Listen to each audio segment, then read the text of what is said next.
할렐루야. 오늘도 주님의 사랑과 은총이 우리 성도님들의 가정과 또 삶의 일터 가운데 함께하기를 주님의 이름으로 축복합니다. 오늘 5월 11일 수요일 우리가 함께 묵상하실 말씀은 요한일서 2장 1절부터 11절까지 말씀입니다.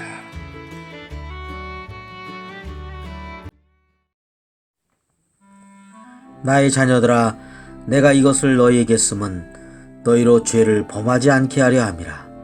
만일 누가 죄를 범하여도 아버지 앞에서 우리에게 대언자가 있으니 곧 의로우신 예수 그리스도시라. 그는 우리 죄를 위한 화목제물이니 우리만 위할 뿐 아니요 온 세상의 죄를 위하심이라.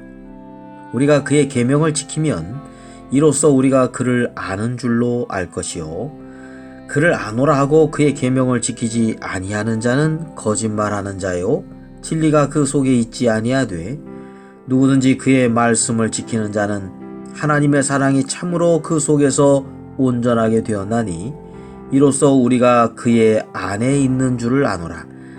그의 안에 산다고 하는 자는 그가 행하시는 대로 자기도 행할지니라. 사랑하는 자들아, 내가 새 계명을 너에게 쓰는 것이 아니라 너희가 처음부터 가진 옛 계명이니 이 옛 계명은 너희가 들은 바 말씀이거니와 다시 내가 너희에게 새 계명을 쓰노니 그에게와 너희에게도 참된 것이라. 이는 어둠이 지나가고 참빛이 벌써 비침이니라.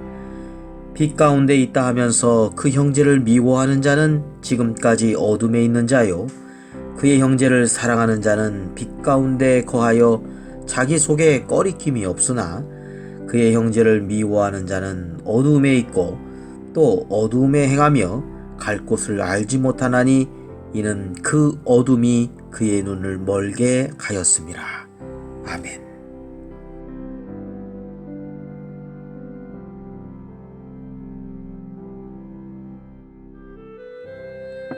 사도 요한은 요한일서를 왜 썼는지에 대해서 다시 한번 언급하고 있습니다. 1장에서 하나님과의 교제 가운데 기쁨이 충만한 삶을 위해서 썼다라고 말씀하였죠. 그러한 하나님과의 교제를 막는, 그래서 기쁨을 앗아가는 일이 바로 이 죄를 범하는 것입니다. 그래서 요한은 또다시 이렇게 언급합니다. 죄를 범하지 않게 하기 위해서 편지를 썼다고요. 죄를 범하지 않는다는 것은 어둠에 거하지 않고 빛에 거하는 거죠. 빛 대신 하나님과 교제와 사귐을 통해서 기쁨이 충만한 삶을 살아갈 수 있다라고 말씀했던 것처럼 죄를 범하지 않게 하려고 하는 것이 또한 요한일서의 편지의 목적이라고 말씀하고 있습니다. 우리가 죄 가운데 있으면 하나님과의 사귐과 교제가 점점 멀어져 갑니다. 그러면서 우리는 기쁨을 상실하게 된다는 것을 다시 한번 상기시키고 있는 것이라고 하겠습니다. 또한 우리가 죄를 범했을 때는 예수 그리스도의 공로에 의지해서 십자가 앞에 나아가야 됩니다.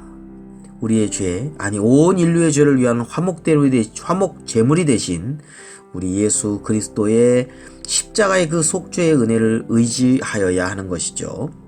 그럴 때 용서함을 받고 다시금 죄의 어둠에서 떠나서 빛 대신 하나님께로 우리는 다시 돌아갈 수가 있습니다.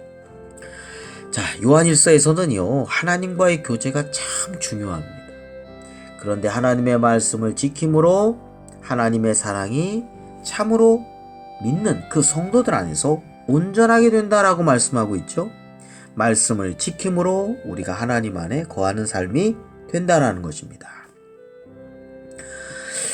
주님께서 말씀하셨는데 주님의 새 계명, 우리가 기억해야 될 새 계명, 요한복음 13장 34절이죠.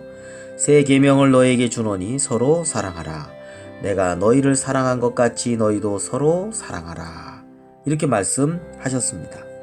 그러면서 형제를 사랑하는 자는 빛 가운데 살아가는 것이고 형제를 미워하는 자는 어둠 가운데 행하는 것이라고 말씀했죠.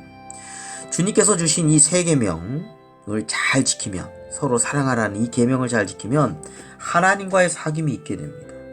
빛 가운데 꺼리낌이 없게 됩니다. 그런데 형제를 미워하게 되면 어둠 가운데 행하는 삶이 됩니다. 어두울 때는 길이 어디로 가야 될지 모르죠. 갈 곳을 알지 못합니다. 영적인 소경이 됩니다. 영적인 눈이 멀게 되는 것이죠. 자, 오늘 우리는 주님께서 주신 이 세 계명, 이 계명을 잘 지킴으로 주님과 더 가까운 교제의 삶을 살아가게 되고 그 가운데 기쁨이 충만한 삶을 살아가게 될 것입니다. 그러나 우리가 하나님 말씀을 어기면, 다시 말하면 서로 사랑하는 삶을 살지 않고 미워하는 삶으로 나아가게 되면 어둠에 거하게 된다는 것입니다. 갈 바를 알지 못합니다. 어디로 가야 될지 모르는 거죠. 그리고 하나님과의 관계 속에서의 기쁨을 상실하게 됩니다. 네, 서로 사랑하라는 주님의 이 세 계명 우리가 잘 지켜서 주님과의 깊은 내면의 교제와 사귐 속에서 기쁨이 충만한 그러한 삶이 되시기를 주님의 이름으로 축원합니다. 기도하시겠습니다. 걸어가신 아버지 하나님, 주님께서 저희들에게 세 계명 주셨습니다. 서로 사랑하라. 내가 너희를 사랑한 것 같이 너희도 서로 사랑하라. 이렇게 계명 주셨는데 마음판에 새기고 또 실천하여서 늘 주님 안에 거하는 삶이 될 수 있도록, 나날들이 될 수 있도록 인도하여 주시옵소서. 그래서 빛 가운데 거할 때, 주님 안에 거할 때 기쁨과 은혜가, 사랑이 충만한 우리의 삶이 될 수 있도록 인도하여 주옵소서. 오늘 하루의 모든 삶도 주께 맡기고 감사드리며 우리를 구원해 주신 예수 그리스도의 이름으로 기도드립니다. 아멘.